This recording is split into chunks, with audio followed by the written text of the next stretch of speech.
بسم اللہ الرحمن الرحیم۔ السلام علیکم۔ آج میں بہت ہی خوبصورت بیان لے کر آئی ہوں آپ لوگوں کے لیے عبدالحبیب عطاری کا۔ میرے وہ بہن بھائی جو قرض میں مبتلا ہیں، جن کا قرض نہیں اتر پا رہا، تو وہ ایک بار یہ ویڈیو کو ضرور سنیں، تو انشاءاللہ یہ ویڈیو سننے سے ان کو فائدہ ضرور ہوگا۔ اور اگر میری یہ ویڈیو اچھی لگے تو پلیز لائک کر دینا، فیملی اینڈ فرینڈ میں بھی شیئر کر دینا۔ اگر آپ میری ویڈیو کو فرسٹ ٹائم دیکھ رہے ہیں تو بیل آئیکن کو ضرور آل پہ پریس کر دیں، جس سے آنے والی ہر نئی نوٹیفیکیشن آپ کو بر وقت موصول ہو جایا کرے گی۔ تو چلیں سنتے ہیں۔ درود پاک کب کب کہاں کہاں اور کیسے کیسے کام آتا ہے۔ ایک بہت ہی خوبصورت واقعہ، بڑا ایمان افروز واقعہ ہے جو میں آپ کے سامنے پیش کرتا ہوں۔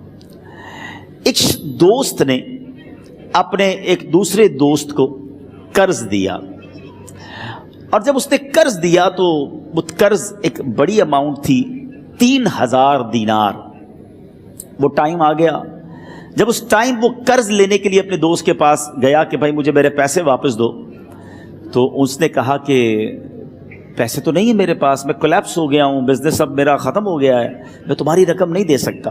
اس نے ایک اور ٹائم دے دیا اسے کہ ٹھیک ہے اب اتنے وقت دنوں کے بعد میں دے دوں گا۔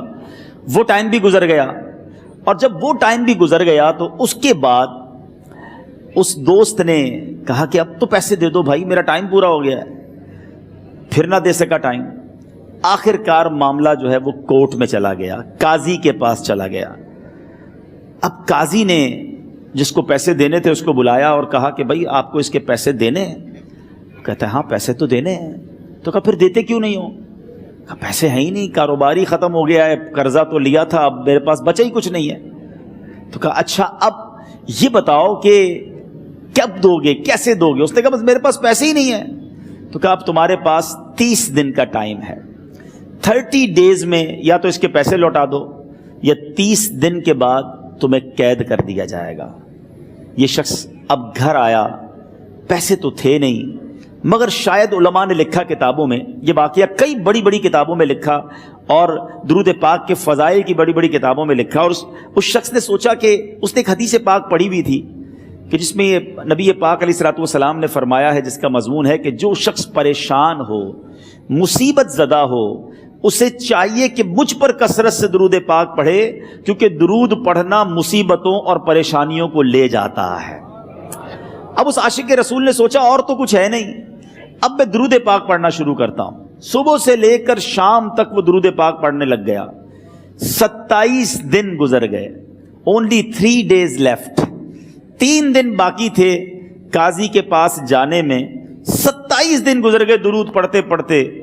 جب 28ویں رات آئی تو آنکھیں تو بند ہوئیں، مگر خواب میں اسے ایک آواز آئی، گھبراؤ نہیں، تمہارا قرضہ ادا کر دیا جائے گا، تمہارا مسئلہ سالو ہو جائے گا۔ صبح اٹھتا ہے، درود پاک پڑھ رہا ہے، مگر کہتا ہے یہ آواز سے تو مسئلہ حل نہیں ہوگا، پیغام کیا ہے اسے سمجھ نہ آیا۔ 28واں دن گزر گیا، 29ویں رات آ گئی، مگر اب آنکھیں بند ہوئیں اور قسمت جاگ اٹھی۔ نبی پاک صاحب لولاک صلی اللہ تعالیٰ علیہ وسلم خواب میں تشریف لائے، اور پیارے آقا صلی اللہ تعالیٰ علیہ وسلم نے فرمایا گھبراؤ نہیں، علی بن عیسیٰ وزیر کے پاس جاؤ، وہ تمہارا قرضہ ادا کر دے گا۔ اب یہ عاشق رسول صبح اٹھا تو ویری فریش، حشاش بشاش کہ اب تو کام ہو گیا، نبی پاک نے خواب میں آ کر بشارت دی ہے۔ مگر پھر ذہن میں سوال آیا کہ علی بن عیسیٰ کے پاس جاؤں گا تو ثبوت کیا ہے، پروف کیا ہوگا؟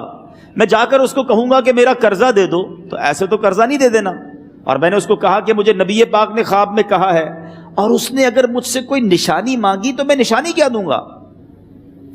آخری دن تھا، 29واں دن تھا، وہ بھی درود پڑھتے پڑھتے گزر گیا۔ 30th نائٹ آ گئی، صبح وہ دن ہے جب عدالت میں جانا ہے۔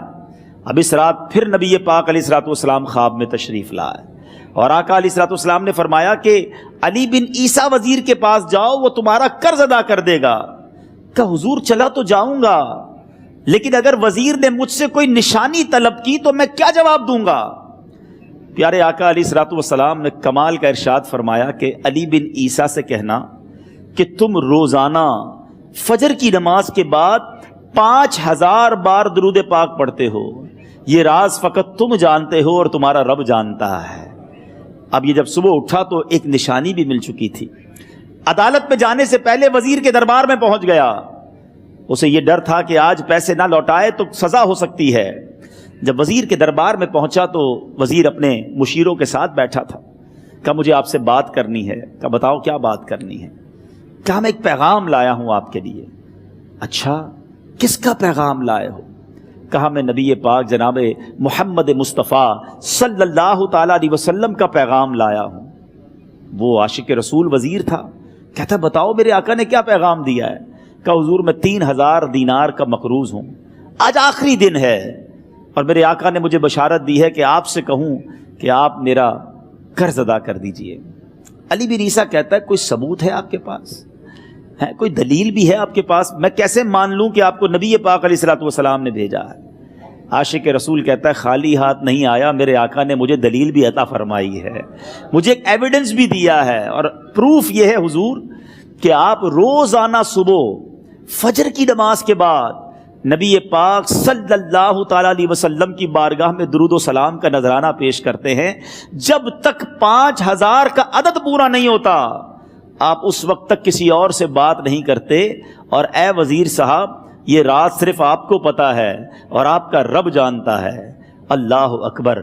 وہ وزیر تو جس کو کہے نا جھوم اٹھا، ایسا عاشق رسول وزیر تھا جو روزانہ صبح 5000 درود پڑھتا ہو، اس کی تو عید ہو گئی نا۔ وہ کہتا ہے مرحبا یا رسول اللہ، میرے آقا نے میرے درود قبول کر لیے، اس سے بڑھ کر میرے لیے سعادت کیا ہوگی۔ اب یہ وزیر اپنی سیٹ سے اٹھتا ہے، اپنے کمرے میں جاتا ہے، تھوڑی دیر بعد واپس آ کر اس عاشق رسول کے ہاتھ میں 3000 دینار رکھ کر کہتا ہے حضور پہلے 3000 دینار تو نبی پاک کا حکم کی میں ادب سے بجا لاتا ہوں، میرے آقا نے جو حکم فرمایا یہ 3000 دینار آپ کو پیش کرتا ہوں، حضور ایک اور 3000 دینار لیجئے۔ میرے گھر آپ آئے، اتنی اچھی خبر سنائی، آپ نے قدم رنجا فرمایا، یہ 3000 اس کا نذرانہ ہے، اور ایسا کیجئے 3000 اور لیجئے، اس سے اپنے بچوں کے لیے کچھ چھوٹا موٹا کام شروع کیجئے، اور ایک وعدہ کر کے جائیے آج کے بعد زندگی میں آپ کو جب بھی کوئی کام پڑے میں آپ کا بھائی ہوں، مجھے یہ خدمت کا موقع دیجئے گا۔ اللہ اکبر۔ وہ مقروض جو ایک رات پہلے 3000 دینار کا مقروض تھا، ہو سکتا ہے اس کے بیک آف مائنڈ یہ بھی چل رہا ہو کہ اب شاید کل میں نے جیل میں جا کر عدالت میں جا کر گرفتاری دے کر جیل میں جانا ہے، مگر اب 9000 دینار ہاتھ میں ہیں۔ عاشق رسول جھومتا ہوا نبی پاک کی یاد میں گھومتا ہوا اب عدالت میں پہنچا۔ عدالت میں everybody expecting over there کہ آج اس نے آنا ہے اور آ کر کہنا یہی ہے کہ پیسے تو نہیں ہیں، گرفتار کر لو، مگر جا کر اس عاشق رسول نے 3000 دینار جج صاحب کے ہاتھ میں رکھ دیے۔ قاضی کہتا ہے پہلے تو یہ بتاؤ پیسے آئے کدھر سے؟ تم تو کہتے تھے غریب ہوں، تم تو کہتے تھے کاروبار نہیں ہے، ایک مہینے میں اتنی بڑی رقم کا انتظام کیسے ہو گیا؟ سبحان اللہ۔ اس عاشق رسول نے گویا زبان حال سے یہ کہا ہوگا کہ یہ تو کرم ہے ان کا، ورنہ مجھ میں تو ایسی بات نہیں، اتنا دیا سرکار نے مجھ کو، اتنی میری اوقات نہیں۔ اس نے وہ پورا واقعہ بھری عدالت میں سنا دیا۔ اللہ اکبر۔ میرے پیارے اسلامی بھائیوں ذرا سوچو پہلے زمانے میں کیسے عاشقان رسول ہوا کرتے تھے۔ وہ جج، وہ قاضی بھی کیسا سرکار علیہ الصلوۃ والسلام کا عاشق تھا۔ اپنی سیٹ سے اٹھتا ہے، بھرے دربار میں، بھری عدالت میں، وہ اپنے چیمبر میں، اپنے کمرے میں جاتا ہے، اور تھوڑی دیر بعد واپس آ کر اس کے ہاتھ میں بھی 3000 دینار ہیں، اور وہ 3000 دینار جو ہے وہ اس عاشق رسول کے ہاتھ میں رکھتا ہے کہ سارا ثواب علی بن عیسیٰ کیسے لے جائے، میں بھی تو نبی پاک کا غلام ہوں، میں تمہارا قرضہ میں ادا کرتا ہوں۔ اچھا اب ایک اور عجیب سینیریو یہ بن گیا کہ جس نے کیس کیا تھا، جس نے دعویٰ کیا تھا، وہ بھی یہ سارا منظر دیکھ رہا تھا۔ کہتا ہے جج صاحب ذرا رکیے، میں بھی اپنے آقا کا امتی ہوں، اور ایک کام کیجئے قلم کاغذ منگوائیے، اس عاشق رسول کا قرضہ ہی میں معاف کر دیتا ہوں۔ اچھا اب عاشق رسول نے وہ واپس 3000 دینار جو جج صاحب نے دیے تھے وہ واپس جج صاحب کو دیے کہ حضور یہ پیسے آپ ہی رکھ لیں، قرضہ ہی معاف ہو گیا، اب آپ کے پیسے کا میں نے کیا کرنا ہے؟ جج صاحب کہتے ہیں جو پیسے نبی پاک کے نام پر نکالے ہیں اب مجھے واپس نہیں چاہیے، یہ بھی تم اپنے ساتھ لے جاؤ۔ اللہ اکبر۔ میرے میٹھے اسلامی بھائیوں، وہ عاشق رسول ایک رات پہلے 3,000 دینار کا مقروض ہے، اب 12,000 دینار لے کر گھر کو واپس جا رہا ہے۔ اس ایک واقعے کے اندر جو ہم سب کے لیے درس ہے، جو ہم سب کے لیے پیغام ہے، شاعر لکھتے ہیں نا، دکھوں نے تم کو جو گھیرا ہو تو درود پڑھو، دکھوں نے تم کو جو گھیرا ہو تو درود پڑھو، جو حاضری کی تمنا ہو تو درود پڑھو۔ آج ہم بہت ساری پرابلمز میں ہوتے ہیں، یہاں بھی ہو سکتا ہے میرا کوئی بھائی بیمار بیٹھا ہو، کوئی قرضے میں ڈوب گیا ہو، کسی کا کوئی بزنس پرابلم چل رہا ہو، کوئی فیملی ایشو میں ڈسٹرب ہو، آپ کسی بھی پرابلم میں ہیں، خدا کی قسم درود پاک ایسا وظیفہ ہے۔ لوگ بہت سارے وظائف پوچھتے رہتے ہیں، بہت سارے جناب وظائف کے بارے میں معلومات کرتے رہتے ہیں، سچی بات یہ ہے ہر درد کی دوا ہے صلی علی محمد، ہر درد کی دوا ہے صلی علی محمد، تعویذ ہر بلا ہے صلی علی محمد۔ تو خدا را اپنی زندگی میں درود پاک کو شامل کر لیجئے، اور آپ بلیو کریں جب آپ نے کثرت سے درود پاک پڑھنے شروع کر دیے، آپ اپنی آنکھوں سے دیکھیں گے آپ کے پرابلم دور ہو رہے ہیں، آپ کی صحت اچھی ہو رہی ہے، آپ کے قرضے اترنے شروع ہو گئے ہیں، روزگار میں آپ کے برکت ہونا شروع ہو جائے گی، آپ کے چہرے پہ نور آنا شروع ہو جائے گا، آپ کی زبان میں اثر آنا شروع ہو جائے گا۔ یہ خوبصورت سا بیان سن کر آپ کا بھی دل جھوم اٹھا ہوگا۔ اگر ویڈیو اچھی لگے تو پلیز لائک کر دینا، فیملی اینڈ فرینڈ میں بھی شیئر کر دینا۔ انشاءاللہ پھر آپ کے سامنے حاضر ہوں گی اسی طرح کی خوبصورت سی ویڈیو کے ساتھ۔ اب چاہتی ہوں اجازت، اللہ حافظ، اللہ نگہبان، تھینکس فار دا واچنگ۔